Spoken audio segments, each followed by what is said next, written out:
ফের জেল হেফাজতে পার্থ অয়ন। 7ই অক্টোবর পর্যন্ত ফের জেল হেফাজতে পার্থ এবং অয়ন। জেল হেফাজতের নির্দেশ বিশেষ সিবিআই আদালতের। প্রাথমিকে নিয়োগ দুর্নীতিতে পার্থর যোগ এমনটাই দাবি সিবিআই এর। অয়ন শিলে অযোগ্য প্রার্থীদের থেকে টাকা নেন এমনটাই দাবি করেছে সিবিআই। চূড়ান্ত চার্জশিট জমা পড়েছে মন্তব্য পার্থর আইনজীবীর। সহকর্মী অমিত রয়েছেন এই মুহূর্তে। প্রাথমিকের দুর্নীতিতে পার্থর যোগ, এখনো জেল হেফাজতেই থাকতে হবে তাদের।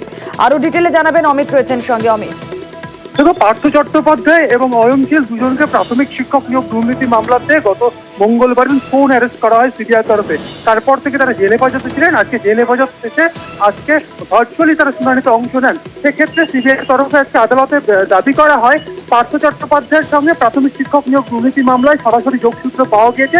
তাকে জেরা করার প্রয়োজন রয়েছে তদন্তের স্বার্থে, এবং এক্ষেত্রে অয়নশীলের ভূমিকা হচ্ছে সিবিআই তরফে আদালতে তুলে ধরা হয় যে বিভিন্ন টাকা নিয়েছিলেন এবং সেই টাকা পার্থ চট্টোপাধ্যায়ের ঘনিষ্ঠ এক ব্যক্তির কাছে পৌঁছে দেওয়া হয়েছিল এবং একই সঙ্গে নামের তালিকা ইমেল করা হয়। সেক্ষেত্রে দুজনকে জেরা করার প্রয়োজন রয়েছে তদন্তের স্বার্থে।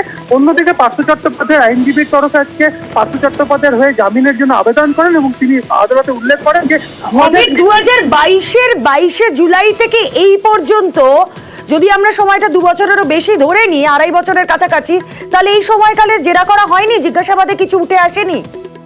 দেখো, প্রাথমিক শিক্ষক নিয়োগ দুর্নীতি মামলাতে 2.5 বছরে সিবিআই তরফে পার্থ চট্টোপাধ্যায়কে জেরা করা হয়নি, কারণ তারা তদন্ত করতে গিয়ে মানিক ভট্টাচার্য সহ অন্যান্য বিভিন্ন যে অ্যাকিউজ যাদের ইতিমধ্যে গ্রেপ্তার করা হয়েছিল প্রাথমিক নিয়োগ দুর্নীতি মামলা। যদিও প্রাথমিক শিক্ষক নিয়োগ দুর্নীতি মামলাতে মানিক ভট্টাচার্যকে সিবিআই গ্রেপ্তার করেনি, অন্যান্য অভিযুক্ত যারা কুন্তল ঘোষ রয়েছে বা অন্যান্য যারা অভিযুক্ত ছিল তাকে গ্রেপ্তার করা হয়েছে। তাদের থেকে যে সমস্ত তথ্য প্রমাণ পাওয়া গেছে সেই তথ্য প্রমাণের ভিত্তিতে পার্থ চট্টোপাধ্যায়ের যোগ তারা এতদিন পর্যন্ত তদন্ত করে দেখছিলেন। সেক্ষেত্রে তারা নতুন করে পার্থ চট্টোপাধ্যায়ের যোগ তারা নতুন করে অমিত পার্থ অয়নকে কি জিজ্ঞাসাবাদ করা হবে যার জন্য জেল হেফাজতে নেওয়া হলো আবার?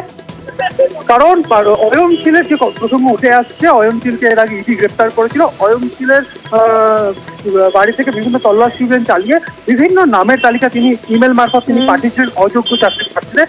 তাদের কাছ থেকে তিনি টাকা নিয়েছিলেন, সেই সমস্ত টাকা পার্থ ঘনিষ্ঠ এক ব্যক্তির কাছে পাঠানো হয় এমনটাই দাবি করা হচ্ছে সিবিআই তরফে। সেই জায়গা থেকেই জিজ্ঞাসাবাদের প্রয়োজন মনে হয়। ধন্যবাদ।